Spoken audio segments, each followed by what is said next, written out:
श्री शिवाय नमस्तुभ्यम। भोलेनाथ की कृपा आप सभी भक्तों पर हमेशा बनी रहे। आइए सुनते हैं आगे की कथा। आज का अध्याय है मोक्षदायक पुण्य क्षेत्रों का वर्णन। काल विशेष में विभिन्न नदियों के जल में स्नान के उत्तम फल का निर्देश तथा तीर्थों में पाप से बचे रहने की चेतावनी। सूत जी बोले, विद्वान एवं बुद्धिमान महर्षियों, मोक्षदायक शिव क्षेत्रों का वर्णन सुनो। तत्पश्चात मैं लोक रक्षा के लिए शिव संबंधी आगमों का वर्णन करूंगा। पर्वत, वन, काननों सहित इस पृथ्वी का विस्तार 50 करोड़ योजन है। भगवान शिव की आज्ञा से पृथ्वी संपूर्ण जगत को धारण करके स्थित है।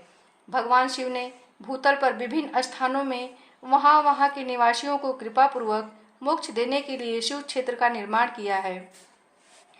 कुछ क्षेत्र ऐसे हैं जिन्हें देवताओं तथा ऋषियों ने अपना वास स्थान बनाकर अनुग्रहित किया है, इसलिए उनमें तीर्थत्व प्रकट हो गया है। तथा अन्य बहुत से तीर्थ क्षेत्र ऐसे हैं जो लोगों की रक्षा के लिए स्वयं प्रादुर्भूत हुए हैं।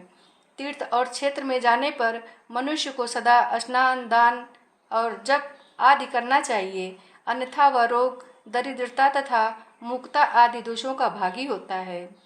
जो मनुष्य इस भारतवर्ष के भीतर मृत्यु को प्राप्त होता है, वह अपने पुण्य के फल से ब्रह्मलोक में वास करके पुण्य क्षय के पश्चात पुनः मनुष्य योनि में ही जन्म लेता है। ब्राह्मणों, पुण्य क्षेत्र में पाप कर्म किया जाए तो वह और भी दृढ़ हो जाता है।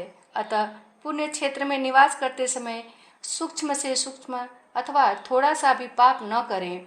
सिंधु और शतद्रु नदी के तट पर बहुत से पुण्य क्षेत्र हैं। सरस्वती नदी परम पवित्र और 60 मुख वाली कही गई है, अर्थात उसकी 60 धाराएं हैं।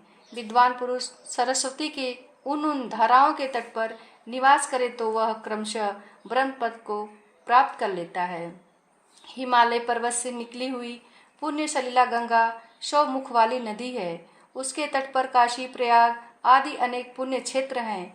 वहाँ मकर राशि के सूर्य होने पर गंगा की तटभूमि पहले से भी अधिक प्रशस्त एवं पुण्यदायक हो जाती है। सोनभद्र नदी की 10 धाराएं हैं।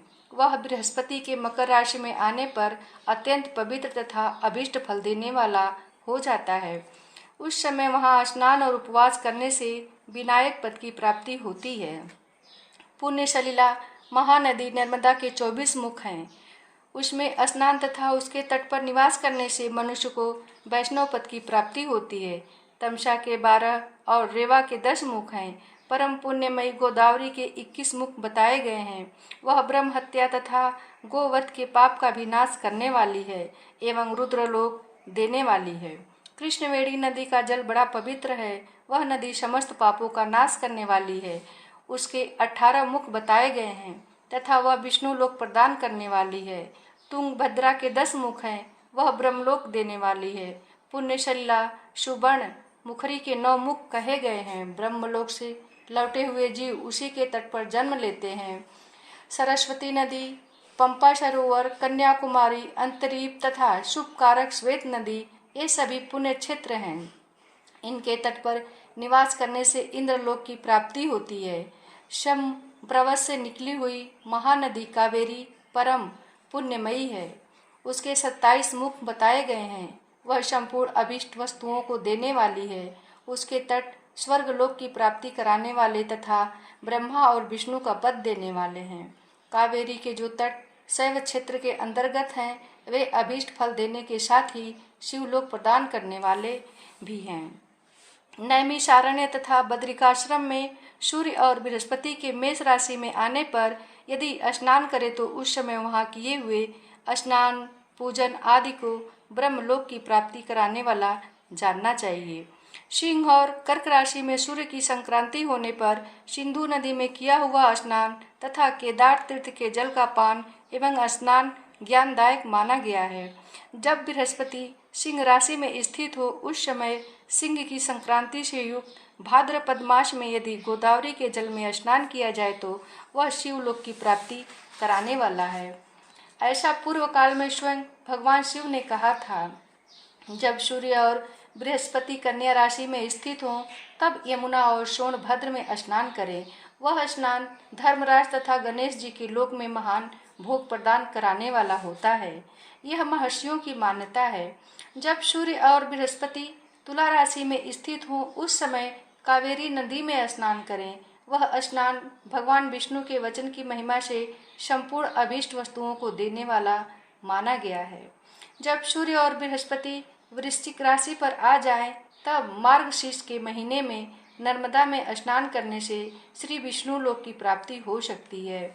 सूर्य और बृहस्पति के धन राशि में स्थित होने पर सुवर्ण मुखरी नदी में किया हुआ स्नान शिवलोक को प्रदान कराने वाला होता है, जैसा कि ब्रह्मा जी का वचन है।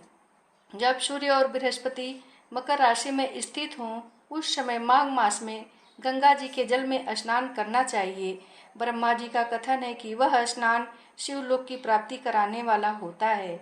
शिवलोक के पश्चात ब्रह्मा और विष्णु के स्थानों में सुख भोगने पर अंत में मनुष्य को ज्ञान की प्राप्ति हो जाती है। माघ मास में तथा सूर्य के कुंभ राशि में स्थित होने पर फाल्गुन मास में गंगा जी के तट पर किया हुआ श्राद्ध पिंड दान अथवा तिलोदक दान पिता और नाना दोनों कुलों के पितरों की अनेकों पीढ़ियों का उद्धार करने वाला माना गया है। सूर्य और बृहस्पति जब मीन राशि में स्थित हो तब कृष्णवेणी नदी में किए स्नान की ऋषियों ने प्रशंसा की है। उन महीनों में पूर्वोक्त तीर्थों में किया हुआ स्नान इंद्रपद की प्राप्ति कराने वाला होता है। विद्वान पुरुष गंगा अथवा कावेरी नदी का आश्रय लेकर तीर्थवास करे। ऐसा करने से तत्काल किए हुए पाप का निश्चय ही नाश हो जाता है। रुद्रलोक प्रदान करने वाले बहुत से क्षेत्र हैं। ताम्रपर्णी और वेगवती ये दोनों नदियां ब्रह्मलोक की प्राप्ति रूप फल देने वाली हैं। इन दोनों के तट पर कितने ही स्वर्गदायक क्षेत्र हैं। इन दोनों के मध्य में बहुत से पुण्यप्रद क्षेत्र हैं। वहां निवास करने वाला विद्वान पुरुष वैसे ही फल का भागी होता है। सदाचार, उत्तम वृत्ति तथा सद्भावना के साथ मन में दया भाव रखते हुए विद्वान पुरुष को तीर्थ में निवास करना चाहिए, अन्यथा उसका फल नहीं मिलता। पुण्य क्षेत्र में किया हुआ थोड़ा सा पुण्य भी अनेक प्रकार से वृद्धि को प्राप्त होता है तथा वहाँ किया हुआ छोटा सा पाप भी महान हो जाता है।